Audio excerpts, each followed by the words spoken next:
There I was in 1999. I decided that I'd like to go to Stellenbosch, and I joined what was known as the South African Rugby Institute. I chose Stellenbosch because, if you think about Stellenbosch, you think about rugby. It just breathes rugby. It's a phenomenal place. It's also the views are spectacular. I mean, it's so beautiful.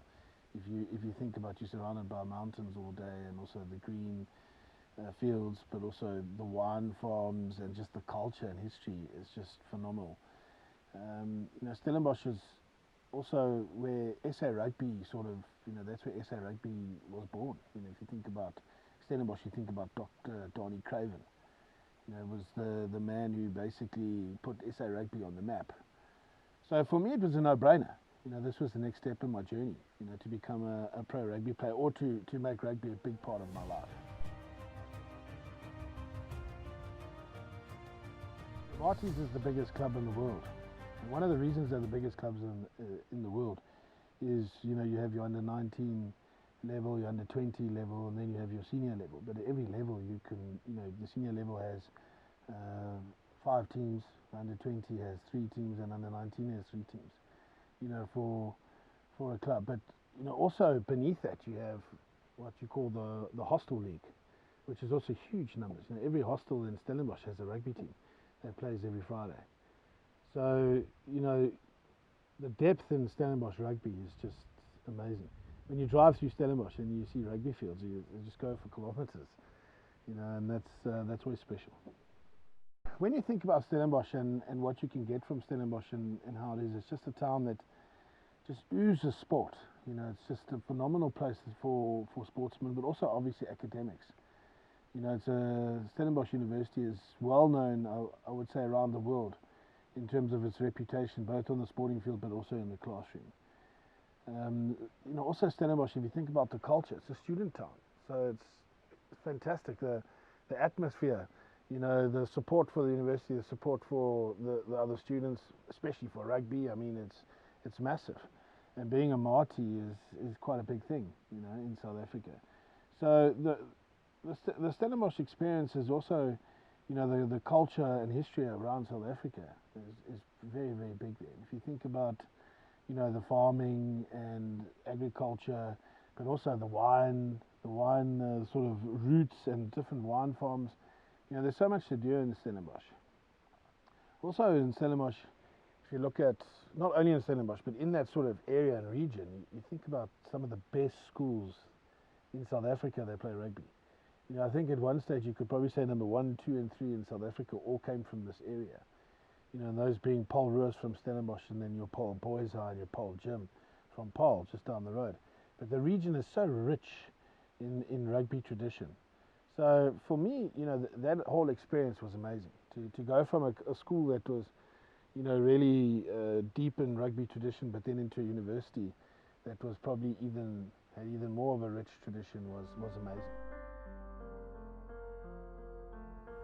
At the Institute, we always struggled to get up in the morning. We always had to get up early and either go do an aerobic session or swimming session or something like that. But, being that age, you struggle to get up. But we had what we called the Namibian alarm clock, which was a guy called Nicky Becker. It obviously comes from Namibia, but he had that really staunch Namibian accent. So every morning we would wake up to, yes, Waka, which was a great way to start the day. You sort of laughed as you got out of bed, just get that foot, the right foot forward, It was fantastic. We trained basically every day. So how our day looked is that you'd wake up early in the morning, you'd do a physical session, whether it be gym, spinning, swimming, or what have you. Then you would go to class for a couple of hours, then you'd come back out, either do a plyometric session, a power session, or what have you, and then lunch. And then we would do skills for about, 2 hours. We'd train with Darby, and that's where, we'd focus purely on the individual skill of your position. I learned so much about scrummaging. It was the one-on-one scrummaging, the art of scrummaging, I think, is so undercoached these days. Well, actually it's getting better, but there was a stage where, we weren't coaching props. We were just, if you were big, you were a prop. And I think the art of scrummaging, is something that is so underrated and undercoached. And that's what we learnt a lot about, you know. And then after that, if you played for Marties, then you would train again from 6 until 8 with the club. And you'd do this about 3 to 4 times a week. And then on top of it, play a game on the Saturday. And we had a team, our team was registered in the Gareths League, and it was registered in the Western Province League. So sometimes you would play in the Western Province League, and sometimes you would play in the Hostel League. Now the Hostel League is something special, because I mean, this is Friday afternoon, and you know, it's hugely competitive, and basically the crowd's on top of you on the side of the field. Now, you know, Stellenbosch or Marties has, you know, this is where they trial all the laws in world rugby. So, you know, 1 week you're playing, and you'll be playing, if you score a try from your 22, it's 9 points, and 2 referees on the field at the same time. So world rugby uses Marties, of course, the Hostel League, as the sort of guinea pig. And I'll never forget, there's some really great rules, or great laws, should I call them. You know, the one is verbal abuse from the crowd. You know, the referee can give a penalty in front of the poles. Doesn't matter where you are on the field. If he thinks the verbal abuse from the crowd is too much, he gives a penalty in front of the poles. Another one is foul play. So if you punch someone, or, you know, it's deemed foul play, penalty in front of the poles on the 22. So basically, you know, you give away points if you step out of those laws, right? But the best and worst thing about the Hostel League is that basically when you have those supporters on top of you, and the banter is next level. I remember standing in the line out, and our hooker standing like this. Now, can you imagine? He's standing like this with the ball over his head, and I'm not joking. This guy is like screaming in his ear about everything. You know, you could just picture the sort of language that was coming there. But then, you know, there was another prop standing there, and he was a big boy. I mean, yeah, he's a big boy. And I'll never forget, well, it was probably one of the funniest things that the whole team heard that season, was one of the guys in the crowd said, "Number 3, spit out your roommate." And I mean, the whole team, you couldn't concentrate. Everyone just started laughing. And just, you know, that's the Hostel League. You know, it was just like controversial, but rugby was awesome, high level. And that's where Marties basically selected their players for their teams. That's where selectors would come and unearth talent. And some really big names in South African rugby have come through that Hostel League. And if you look now on Supersport, Monday Night Lights, you know, you also have the university playing against each other, but you also have the hostels now from the different parts of South Africa playing, which is fantastic. So at the Rugby Institute, I met 2 coaches that have had a huge influence on how I coach today and how I see the game, and also just how I fell in love with the game even more. Davie Snyman is my mentor. If I have to think of one person that taught me so much about the game, but also how fortunate I am to have met a mastermind when it comes to playing the game of rugby. Davie Snyman, you know, taught us so much about how to read the game, what the game was all about, and you know, basically, you know, when I walked out of that institute, my philosophy on rugby was look after the individual, and the team will look after itself. And if you think about that, you know, Davie Snyman was all about empowering the player in his position, but also through individual skills. So it was so important that if you were a prop, hooker, doesn't matter, that you knew how to pass left and right. You know, that you could chip kick, that you could grab a kick, that you could goose step, that you could sidestep. You know, he believed in, you know, having all these tools, you know, for a player, so that when the moment or the time comes on the field, that you can, you know, just access these tools, which was a phenomenal way of looking at the game, coming from Pretoria, you know, where we were basically just taught to run straight and run into the wall. You know, Davie was all about making sure that you read the game, see the game, you know, feel it. You know, it was an amazing experience. And I mean, I'll never forget the one story. We were playing against the team from Cape Town in one of the league games, and Davie, you know, was getting very passionate along on the side of the field, because we weren't really doing what we were supposed to, or what we had agreed to do, and that was to play rugby. You know, we sort of got sucked into a traditional, boring sort of style of play. And I'll never forget that, you know, I ran over somebody and, you know, made about 10 meters, and, you know, thought I was a hero, you know, but Davie said to me, "Oxy, my boy, do that again, I'm going to take you off the field. Use your skills." So, yeah, I was like, okay, whatever. So next time I got the ball, I ran over someone again and I scored. And I'll never forget, there's me celebrating and my coach saying to me, off the field. So I was like, coach, but why? And he's like, yes, fair enough, you scored a try and that's fantastic. But everything you've worked on in the last 6 weeks is not coming out on the field. So why are we doing this? And that stuck with me. Because, like, to be able to be given all these tools to make decisions and to play the game, it wasn't wrong what I did, but he just wanted to see something different instead of the same thing all the time. And that lesson stuck with me. The second coach was Thwgg, and he also played for Western Province. Also a character of note, hardcore forwards coach. It was, back in those days when we used to scrum, it was crouch, basically pause, and you flew into a scrum. And we had some amazing sessions with him at the scrum paddock in the Stellenbosch, but also learned so much about the finer details of forward play, which I think is so important for us as players to learn. But also, I'll never forget our first training with him. He said to us, gents, if you don't understand Afrikaans, tough luck. And that's actually where I learned how to speak Afrikaans, was in Stellenbosch. Thwgg never spoke English. He always spoke English, Afrikaans to me, and everyone. So, that's how you learned how to speak the language pretty quickly.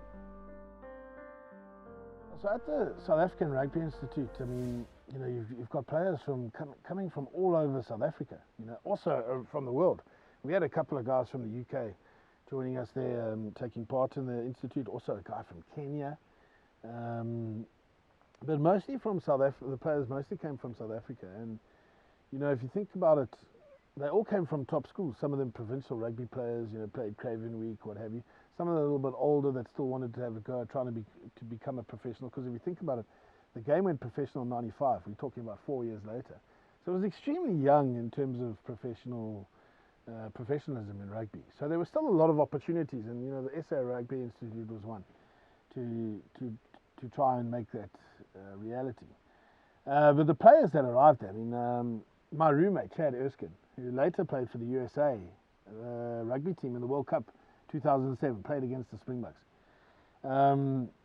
Amazing guy, hilarious. He went to Maritzburg College, but such a character. But his discipline was amazing. I mean, Chad would basically, I think, train 6 hours a day.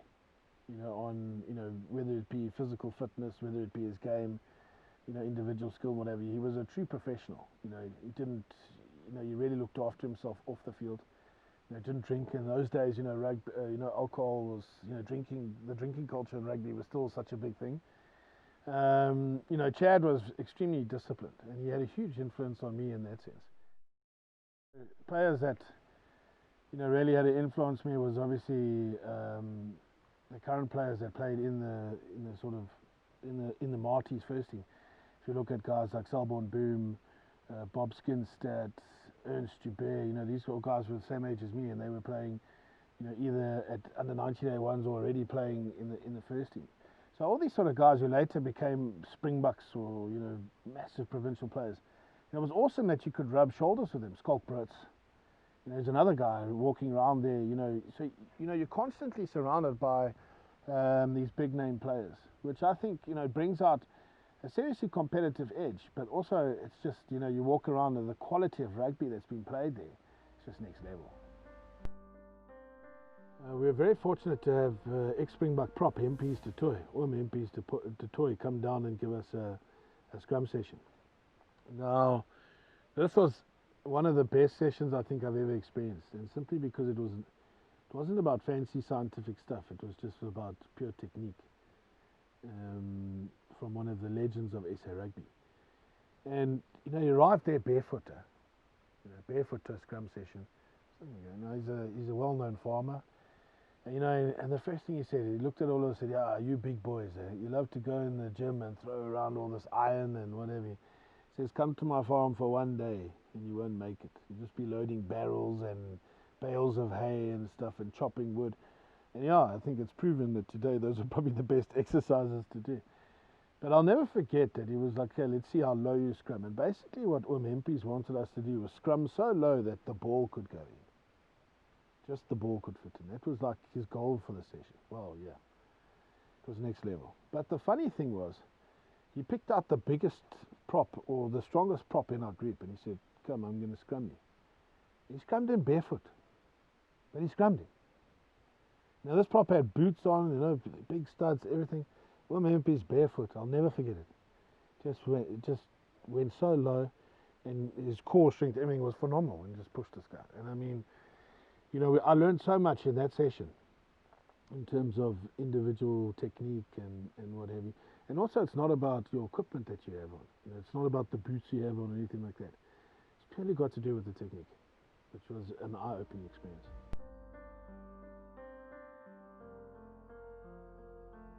We're very fortunate that the World Cup for under-21s was taking part in South Africa.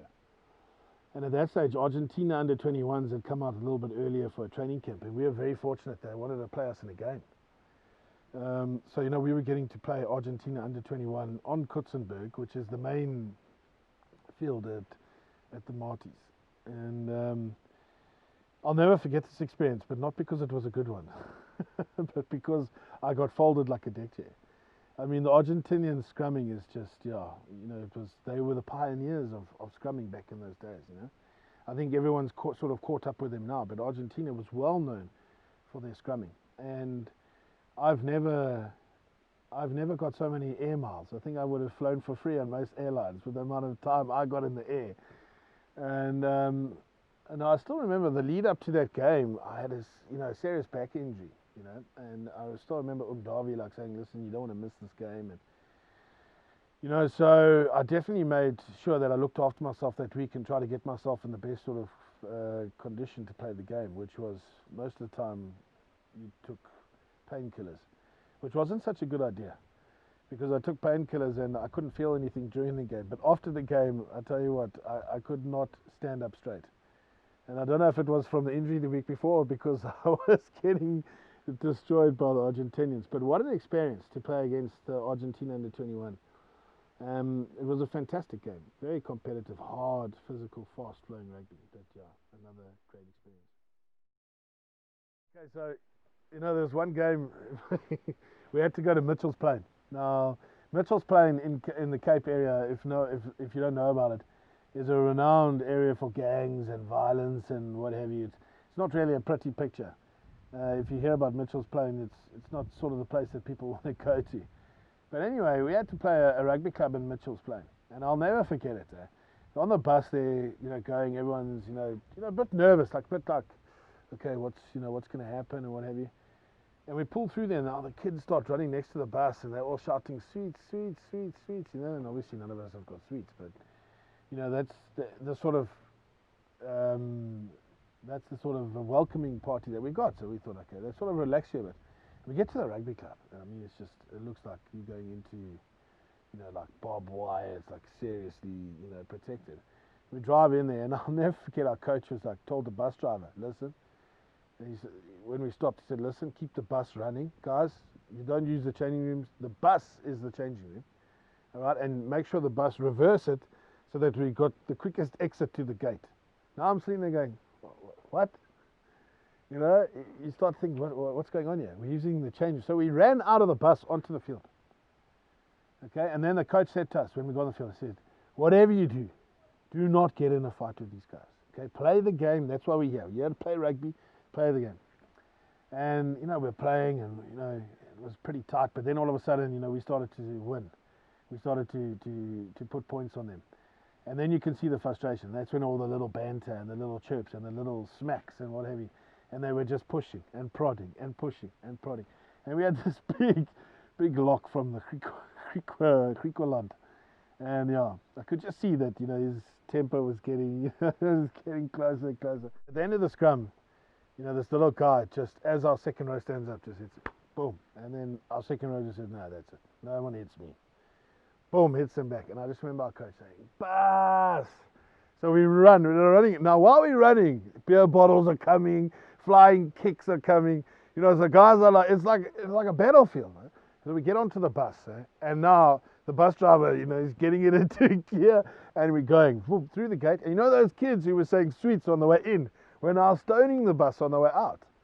You know, it was just like it's sitting there. So you're full, you know, in your rugby kit, your boots, everything. You're just sitting there, and I mean, it was like, what the hell's happening? As soon as we got out of Mitchell's plane, I think everyone was just like, you know, what an experience.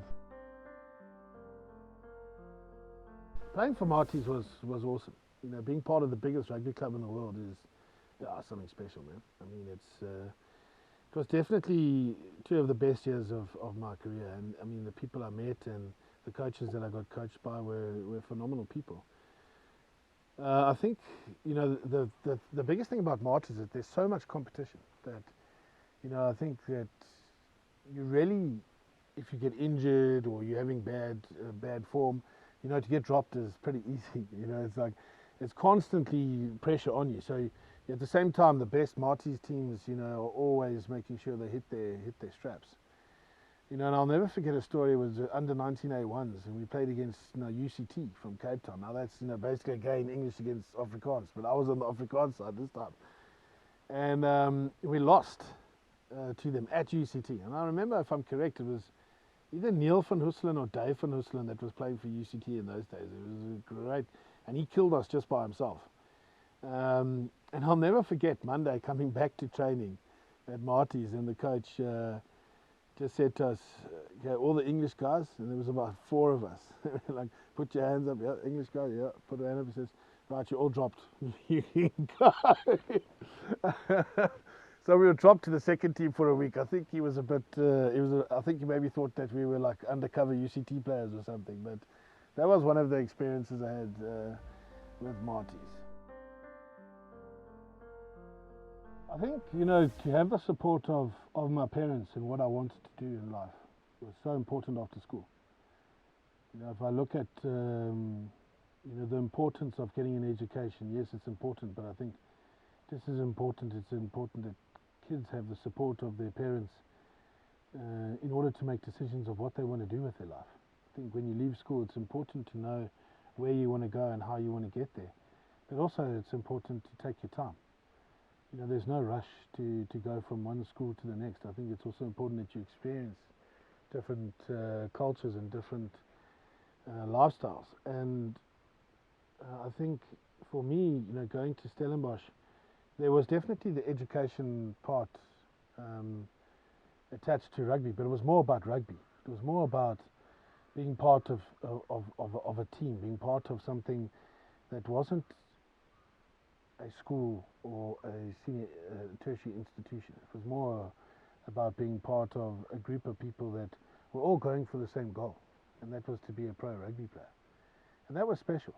You know, you sort of with people that priorities are about achieving something on a rugby field and not in the classroom. Which I think most parents sit back and go, oh, you know, you have to make sure your education is good, which I agree. I do agree. But I think there's a time and place for everything. And I think the biggest thing is the support. I think if you feel you need to do something, you need to go for it. You know, you shouldn't be held back, whether it's parents, peers, loved ones, whoever. I think make a decision and go for it. And if it's something that makes you happy, then you're winning. You can't lose.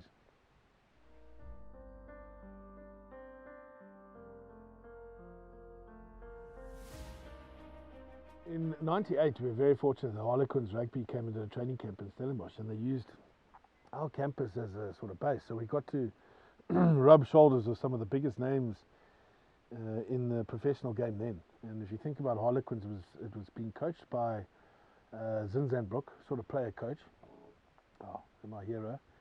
And then you know, a big Australian lock called Gareth Morgan, and he was also, Will Carling was part of the Harlequins setup then. Some really big names in world rugby. And they came and stayed with us for a whole week.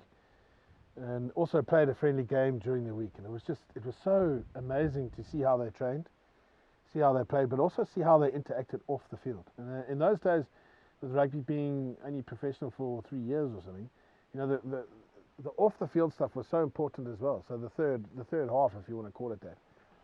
And how these guys interacted with each other, but also with us, was eye-opening. The players were so humble and sharing. And that's what rugby culture is all about. It's not about what you can get from the game. It's what you can give to the game, give back. And what we got from those experiences, training with Zinzan Brook, the master of open play and just skill level in rugby. And then also to hear the aggressiveness of Gareth Morgan. When he trained and played, it was like he had a switch. You would go from, basically running on the field like hit him, and then off the field being like, hey, how's it going, buddy? It was just, it was such a great moment to learn about the different parts of rugby and what it's about and the values in the game. And I think, what I learned there was, whatever you do in life, make sure that you have fun. Because if you have fun and you love what you do, you're never going to work a day in your life. And if I look back at that, I've been so fortunate to have rugby in my life and given me the opportunities to have this journey and to travel around the world and to meet these sort of people and to tell these sort of stories. I don't think I can ask for anything more.